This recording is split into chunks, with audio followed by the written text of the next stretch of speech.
Segment 2, Golden Black Live with dear friend Chris Balas of the Wolverine. We are now brothers again on the part of the On3 network, and that is a good thing because we look up to the folks. Nobody does it better in the whole worldwide internet than the Wolverine.com. And Chris is a big reason why beat writer for the Wolverine and covering Michigan. All right. We were talking about it off the air. This is a good thing. This is just a privilege to be talking Purdue, Michigan, Purdue, anything in December. And yet the Wolverines really come in with a very, very good football team. And that's putting it mildly. You look at last week and coming off the win at Ohio State, Michigan's pretty focused because they still obviously have a lot to play for. But if you look at it's Saturday's game, what specifically? I mean, is it truly the college football playoff positioning? You've got to get this game just to make sure you're at least a 2 seed. Yeah, that's part of it. And first of all, thanks for the kind words. You know how we feel about you guys, man. You guys are like our brothers. So, and it's always been that way. And they do a great job. But I'll say this, they understand that winning the Big Ten is a huge deal. And that has been, pounded into their skulls. And it's not just about getting there. And it's not about, the Big Ten championship doesn't matter. Jim Harbaugh will never think that. In fact, they wanted a banner for the Big Ten East championship that they won, shared with Ohio State when they got beat by like 30 points. So to them, it matters. And with this group of guys, there are some teams in the past that Jim Harbaugh had where you had some prima donnas where you're thinking, okay, they're not really about the team. That's just not the case for this group. And that's why it feels like the Michigan of old, right? When you had Bo Schembechler and Lloyd Carr and how much it meant to them. So that's why I don't think they'll be overlooking Purdue, number one. Number two, you saw what Illinois almost did to Michigan, and Rutgers had them at halftime 17-14 at Rutgers. So there are no gimmies in this conference, especially when you're playing for a title and when you're playing the kind of ball that Purdue is playing that they haven't seen all year. So I'll say this, Alan, the 2 wins that they had, the Illinois win was one of the more clutch wins in the Big Ten this year, I thought, by any team. Purdue going down there after losing those 2 games, to me, was absolutely huge and huge for the program. I love the matchup. I'm excited to see it and love that there are so many fans. Like you were talking about, the StubHub ticket prices are crazy. Love that this is going to be a great environment, great way to end the season. Well, it's great for Purdue to have the iconic program to face, and it's never bad if you're where Purdue sits in the marketplace to have this opportunity. JJ McCarthy's been an interesting story. He seems, and again, at a 35,000 foot view, to have come more of age. He's obviously always been a big time talent.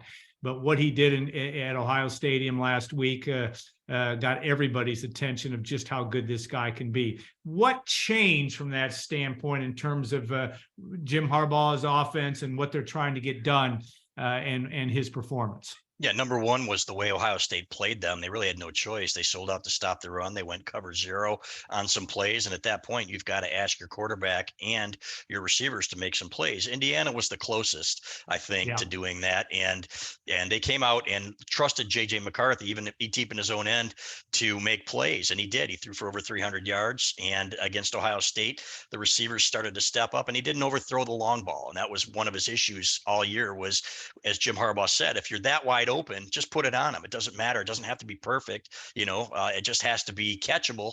And we saw that. Cornelius Johnson's second touchdown was, a little bit underthrown, but was so wide open. You just put it on him. He had a great throw to Colston Loveland, though, where he hit him in stride, the tight end, and a couple of underthrows that had he led them, they would have been touchdowns, but led to points because they were still big plays. So that's where he's gotten better, that and protecting the ball. And we still haven't seen everything in his arsenal. This kid can do more with his feet, I think. I would imagine you're going to see more of that if they need it against Purdue, because Blake Corum will not play.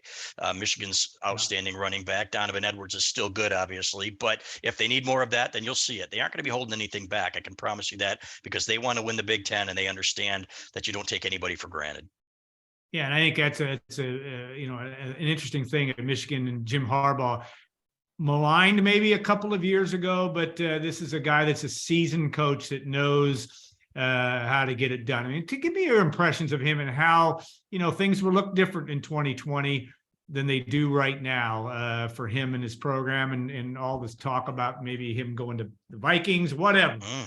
tell me why he's different. What you see in him as a different guy in terms of Jim Harbaugh and his approach. Yeah, great question. Number one, if the Vikings had offered him that job, I think he was gone. I don't think there's any question that he was ready. They had that NFL itch, so we actually reported that he was prepared to take that job, and we strongly believe, based on our sources, that he was. Number two, I think he got back to his roots. I think there were some off-field distractions, personal distractions. Not going to go into detail, obviously, but things that we still all have lives, right? Even though as much as we work, we have personal lives, and I think he was distracted a little bit and wasn't that jackhammer that he claimed to be, where everything was football all the time. I work holidays. I don't celebrate holidays, so on and so forth. And he's gotten back to that, and the running game.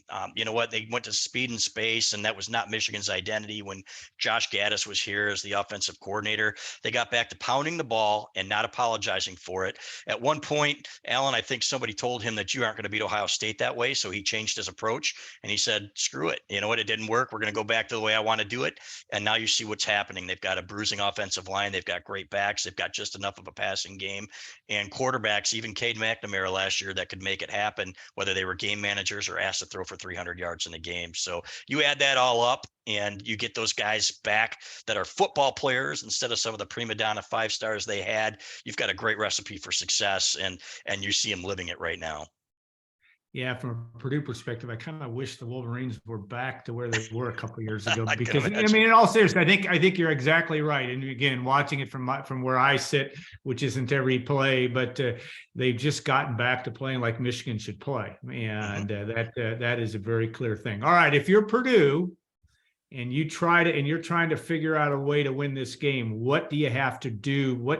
Michigan doesn't appear to have many weaknesses in any phase of the game, but what if you're Purdue? Do you load the box and try that again based on what happened last week? That doesn't sound like such a good idea if you're Purdue and Ron English and company. But how do you look at that? What pinholes can you get through if you're Purdue? Yeah, I thought that was a mistake, really, the way that Ohio State approached it last week, because I think they got so caught up in proving that they were the tougher team, because there was all that talk about the snow and you guys can't play in cold weather and so on and so forth, that they sold out a little bit more than they should have. You want Michigan to march the field, and then you want to stop them in the red zone. That was Michigan's formula for success against Ohio State. I think Michigan's going to get theirs. I don't think you sell out, because there are still some playmakers there that can make you pay. So Donovan Edwards, as a receiver, he's going to be playing with a huge cast on his hand again, and he'll be the featured back. But this is a guy that can still hurt you out of the backfield if you put the ball on him. So I think there's a balance there, how you approach it. But to me, if you lengthen the game a little bit, and you get into a second half game, Michigan's been great in the second half this year. But if you weather that storm, Alan, in the first half, and then you make some plays in the second half, which we know that Purdue is capable of, you talked about it. We all know it. You know what? They're going to be throwing everything at them offensively, and can't wait to see it. And as Pat Forty said on the Big Ten Network, this is really a team the likes of which Michigan hasn't seen this year, that is willing, at least a capable one. We saw it with, early in the year with Colorado State and stuff with their air raid, but this is a team capable of making plays and dropping back 50 times if they have to. And that's something that Michigan really hasn't faced to this level. So it'll be fascinating to see how the Michigan defense does too, and what kind of game we get early on. I think we're going to know from the outset here. If Michigan can run the ball, it could be a long day for Purdue if they run it extremely well. If Purdue hits on some passing plays, then I think we're in for a pretty good game. Yeah, it's going to be interesting. All right, what kind of environment do you expect? Michigan, obviously, great fan following, with as good as any in college football. Tickets are going for a lot more than I anticipated down there. And of course, that may be a little bit of the Purdue effect. At Purdue, this is kind of a one-shot deal for Purdue, and we all understand that. But talk about what Michigan's level of enthusiasm for a Big Ten championship game, and what after such a big game last week in Columbus. It's huge, and it was like last year was the first time they'd ever been there, which is crazy. Yeah. But people enjoyed it so much. It is hard to get a ticket up here in the Michigan section. They want to go back. They took over Indianapolis last year, and it was fun. I like the Iowa fan base too. I think they're great people. Love Purdue. Yeah. Every time we go there, they're just good, down to earth people, and I think it's going to be that kind of a crowd where it's going to be mixed. I think it'll be pretty close to 50-50. And it was pretty close to that. There were maybe a few more Michigan fans there last year than Iowa. But and that kind of an atmosphere, Alan, I can't explain it to you until you witness it for yourself, how much fun it is to be there. It's just a blast. So Michigan will be well represented. I have no doubt Purdue will be too. And I can't wait to see it. It should be a lot of fun. Yeah, it's funny because Jeff Brom said this week, he said he took his son to, I don't know, it might have been last year's game. He said it was louder there than it was for the national championship. Of course, it's a great facility. Lucas Oil is a terrific football stadium. Purdue's played there a couple of times, but it will be a loud environment. All right, talk about Michigan. You talked about Michigan's line play. Offensive, defensive lines are stout. You know, that Jeff Brom talked about the back seven or the front seven of Michigan being as good as he's going to see anywhere in college football. Let me ask you a question. Offensive line better or defensive line better? What would you pick? I mean, it's kind of an apples and oranges situation, but really, what is the strength of this football team?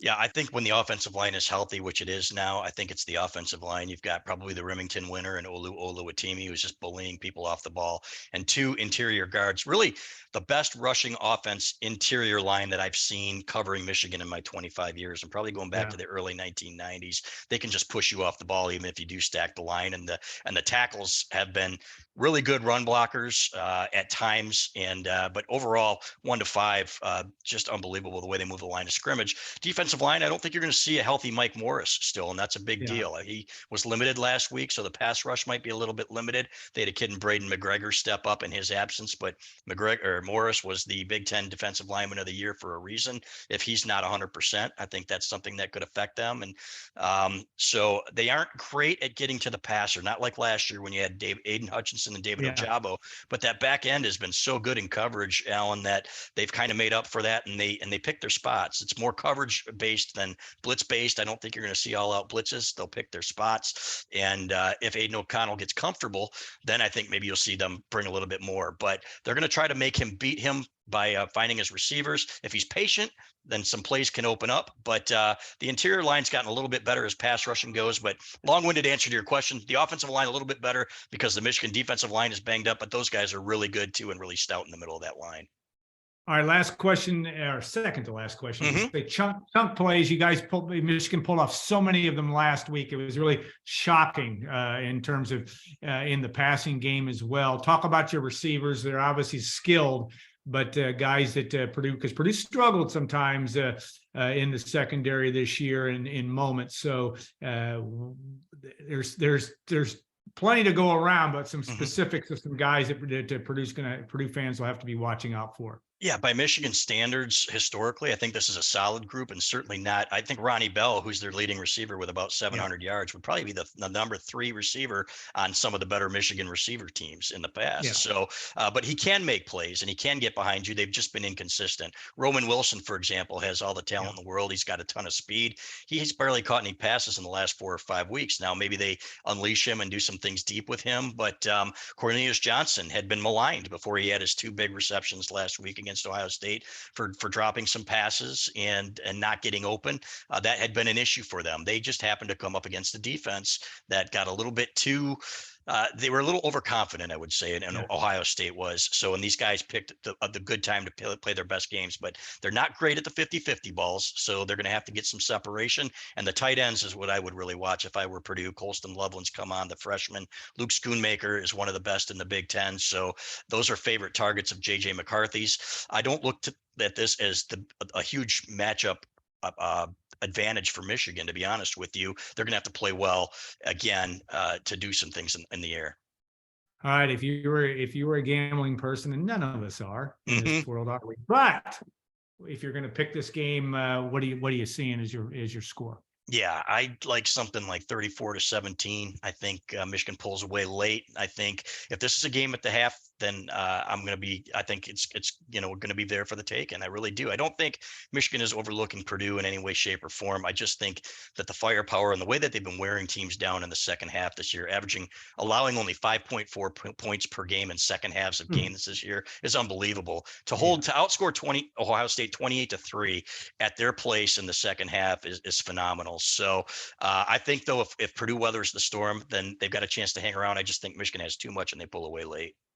Ooh, that's scary. Those are scary numbers if you're Purdue. But all right, now we'll wish you safe travels and You'll get to be, Ann Arbor in the winter. It's kind of like West Lafayette. You don't get the sun very often. Maybe you'll get out to Arizona for the college football playoff. I think in either scenario, and you guys feel confident, I would assume that even if Purdue would pull the shocker, Michigan's in good shape to get into the college football playoff. Yeah, I think Georgia as well, if they were to lose to LSU. I think those are the two. And then after that, it's anybody's guess, So USC's still got to take care of business, and TCU. And if TCU loses, do they still get in because they're playing a championship game? So that's the fun of this. And I'll be happy when it expands, I'll be honest, because I think there are more teams, especially this year, capable of winning it all. For example, would you want to play Alabama, in the postseason? No. Exactly. But they won't get the opportunity because they lost their 2 games. So we'll see it expand. But for this year, I like it just the way it is. All right, Chris. Well, we'll look forward to seeing you tomorrow in the press box. It's always a pleasure to share some time, and you've got a wealth of information. It's the Wolverine.com On3 network, and it doesn't get any better than those folks. So, all right, have a great, and if we don't see you, have a great holidays as well as you guys get ready for what will be an extremely exciting time in Ann Arbor, early January, maybe even into mid-January. Who knows? So take care, Chris. Thanks, Alan. Yeah. All right. Thank you. We'll be back, segment 3, Golden Black Live, and we'll be back in a couple minutes with that. Thanks again to Chris, and we'll be back for more of the show in a couple minutes.